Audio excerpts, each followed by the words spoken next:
Are you always thinking about what you're creating, or? When most people think of inventor Dean Kamen, two things come to mind. The Segway, his personal transporter, and these headlines from 2010. You know, there are some people who think you're dead. Yes. It was actually British businessman Jimmy Heselden who tragically drove a Segway off a cliff in northern England, less than a year after buying Dean Kamen's invention. So we can clear this up right now. You We didn't can clear ride this up. your Segway off a cliff. You're here, live and well. Yes, I am still healthy. Which is a good thing, especially for the hundreds of millions of people throughout the world without access to clean water. 50% of all chronic human disease would go away. You would empty 50% of the hospital beds in the world if you just gave people clean water. When Dean Kamen sees a problem, he and his team of engineers based in Manchester, New Hampshire, work to solve it. Hence, the Slingshot, a portable water purifier. Any kind of water. Any kind of water. With pathogens. With pathogens, with organics, inorganics, chrome, arsenic. Feces, human feces. Doesn't matter. It's named after the weapon the biblical David used to deal with the problem of Goliath. As shown in a new documentary called simply Slingshot, Kamen's team has already successfully tested a small number of these devices in villages in Latin America and Africa. This was this before it went through this, and here, take a cup.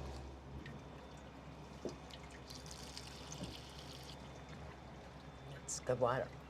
Good water that is created using just a tiny bit of electricity. The Slingshot runs on batteries, solar cells, or even methane from animal dung. Still at a cost of $100,000 each, Slingshots are too expensive to be practical.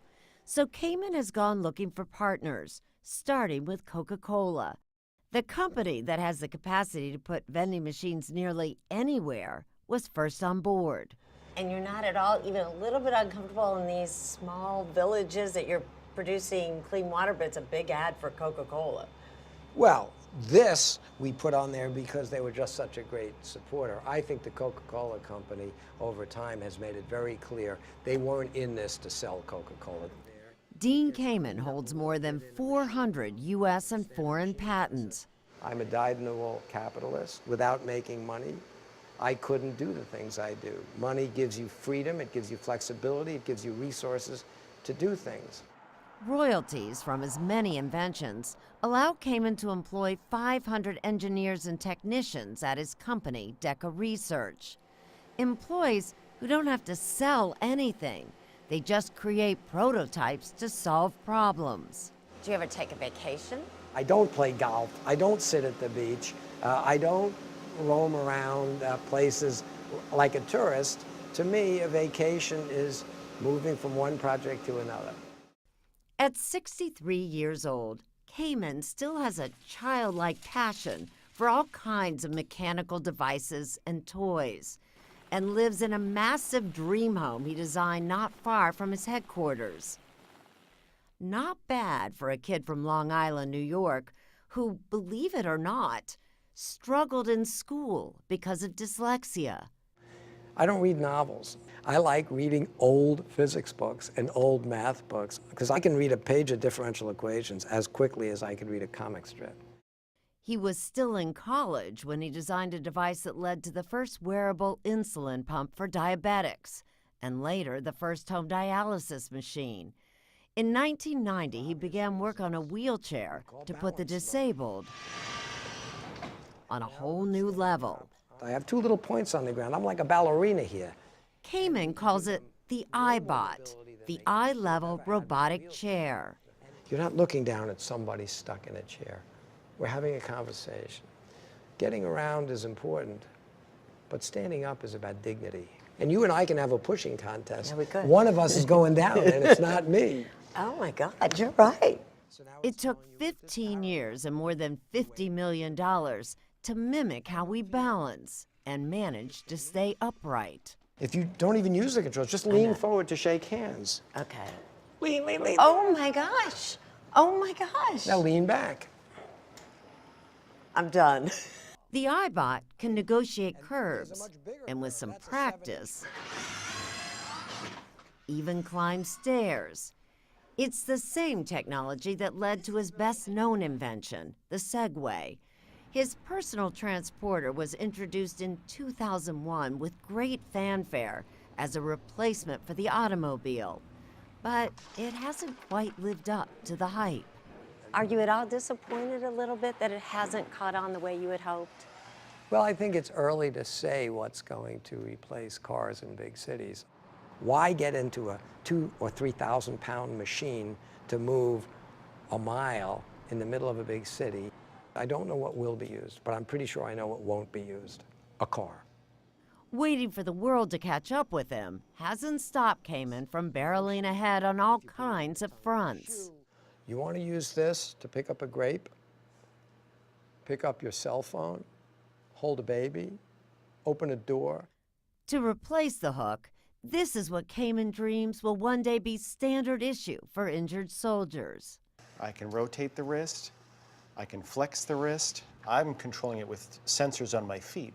At the request of the military in 2006, Kamen came up with the Luke arm, named for the fictional Luke Skywalker.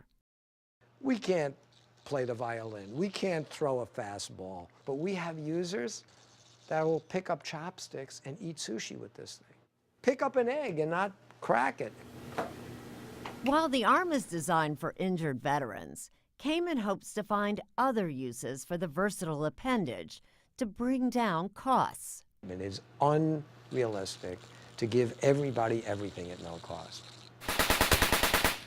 But when we as a country ask young people to go out, put themselves in harm's way and lose their arms, those people do deserve whatever we can give them. Hi, I'm Dean. Kamen, always looking ahead, is also in search of the next generation of scientists, like Aiden Hughes. We also have solutions where we come down here with our robot. When Aiden was 7, he says he dreamed of being a baseball player. Now he's 12 and in an entirely different kind of competition. Aiden and his teammates are part of FIRST, an organization that Kamen created 25 years ago to attract young people to science by offering them the opportunity to compete with robots of their own design. This has really shown me how cool would engineering be if I were to go into that field. The average kid on the street can tell you the name of a dozen football players or basketball players or Hollywood stars. None of them can tell you the name of any famous living scientist or engineer. To date, more than 1 million kids have participated in FIRST competitions from more than 80 countries. Just last week, a live international webcast kicked off this year's competition.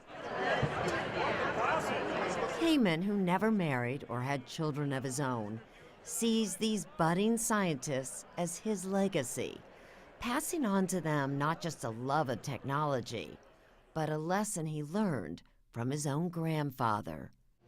You give until it hurts. If it doesn't hurt, you didn't give enough. So I said to my grandfather, all right, I will give more than I take. But I've taken a lot. So if I can work on water for the world, if I can work on medical products to make the world a better place, then I don't have to feel guilty being in this giant playground called the universe, doing all sorts of cool, fun stuff.